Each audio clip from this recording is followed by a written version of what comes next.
मामा हे पायाला काय लागले? कानीट लागलाय वे, त्याला जळू म्हणतात मित्रांनो. तर बघू शकताय जळू लागले. आता त्याच्यावर काय करायचं, उपाय काय करायचा? त्याचं ते बरोबर. आणि लागल्यावर काढायचं कसं खरं? ते चिमटीन काढायचं, चिमटीनं ओढून काढायचं. आणि दुसरं काय त्याच्यावर लावायला येत नाही? तंबाखू. तंबाखू. आता आम्ही तंबाखू खायत नाही, आम्ही कसं लावायचा? संघ बाळगायचा, तंबाखू बाळगायचा वे. आला होता, उशीर गेला, ही पोर यायच्या अगोदरच गेला. तर मामांचा हा पावसाळ्यात पोशाख बघू शकताय तुम्ही.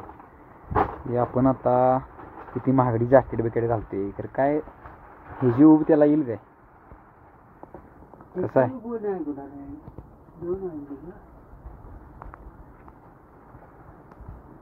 असं बाहेरून आलं की पहिला असं हे चुलीला जरा उभीला बसायचं.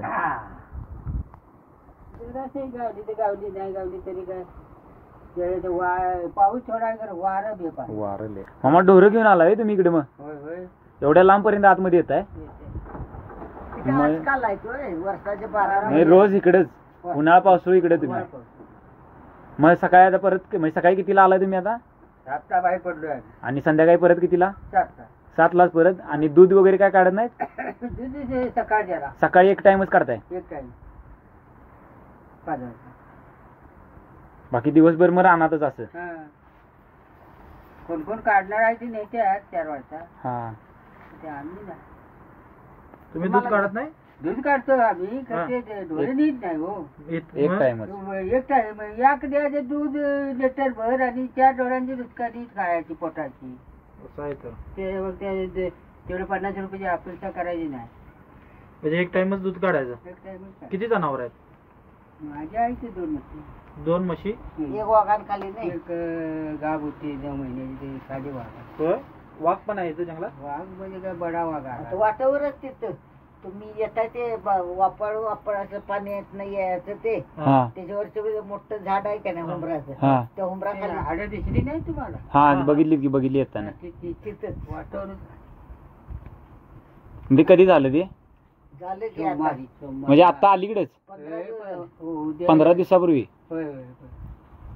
15 दिवस झाले तुम्हाला. 15 दिवस झाले सोमवार. मग आता तुम्ही रानात फिरत असताय, मग आता कसं तुमचं संरक्षण कसं? तुमचं आमचं संरक्षण आमचा जीव.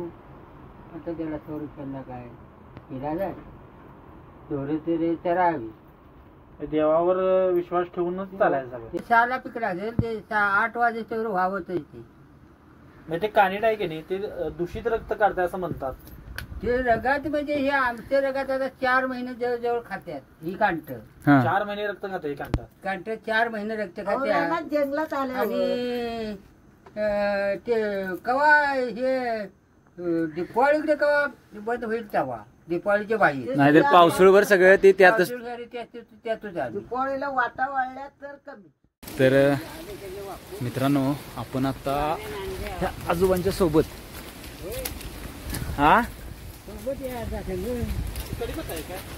नाही कडीपत्ता नव्हतं. तर त्या आजोबांच्या सोबत आपण एका ठिकाणी चाललोय. एका ठिकाणी आपल्याला घेऊन चालल्यात. तिथं बघण्यासारखं काहीतरी आहे आणि ते काय आहे हे पाहण्यासाठी तुम्ही व्हिडिओ पुढे बघत राहा.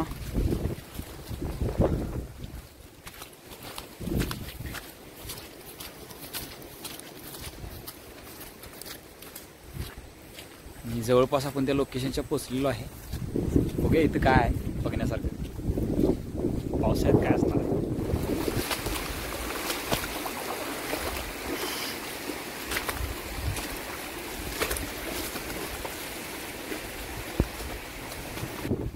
तर मित्रांनो, फायनली आपण त्या लोकेशनला पोचलेलो आहे. बघू शकता इथं ते लोकेशन आहे आणि एवढ्या सुंदर ठिकाणी तो वॉटरफॉल आहे मित्रांनो.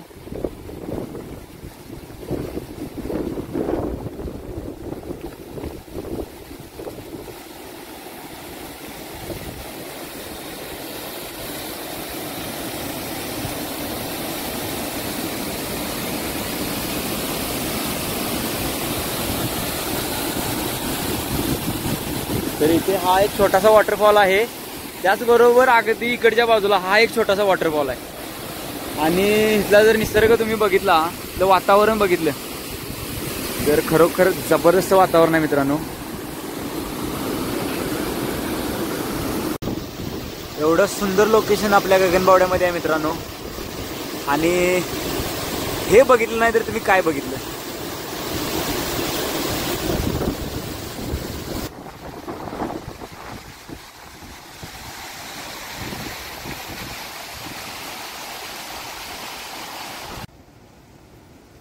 तर मित्रांनो, हा तुम्ही बघू शकताय, हा ग्रीन वाईन स्नेक, ज्याला मराठीमध्ये हरणटोळ असं म्हटलं जातं. हा अर्धविषारी साप आहे आणि ह्याचं सौंदर्य बघू शकताय तुम्ही. खरोखर हा एक जंगलातला, म्हणजे याला फॉरेस्ट ब्युटी क्वीन असं सुद्धा म्हटलं तरी वावगं ठरणार नाही. अतिशय सुंदर असा हा साप आहे. आणि या झाडांच्या या हिरवळीत तो म्हणजे आपल्याला पूर्ण असा लपवून ठेवू शकतोय.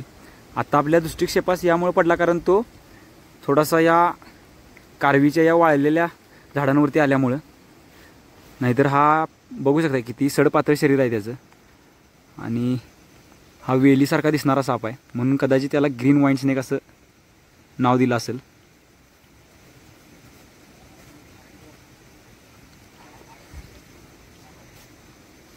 तर त्याला कुठल्याही प्रकारे त्रास न देता त्याला त्याच्या आदिवासात राहू द्या. तर आजचा व्हिडिओ कसा वाटला हे कमेंटमध्ये नक्की कळवा मित्रांनो. त्याचबरोबर इथून पुढे देखील आपण असंच गगनबावडा एक्सप्लोर करणार आहे. त्यामुळे आपल्या चॅनलला लाईक, शेअर आणि सबस्क्राईब नक्की करा. धन्यवाद.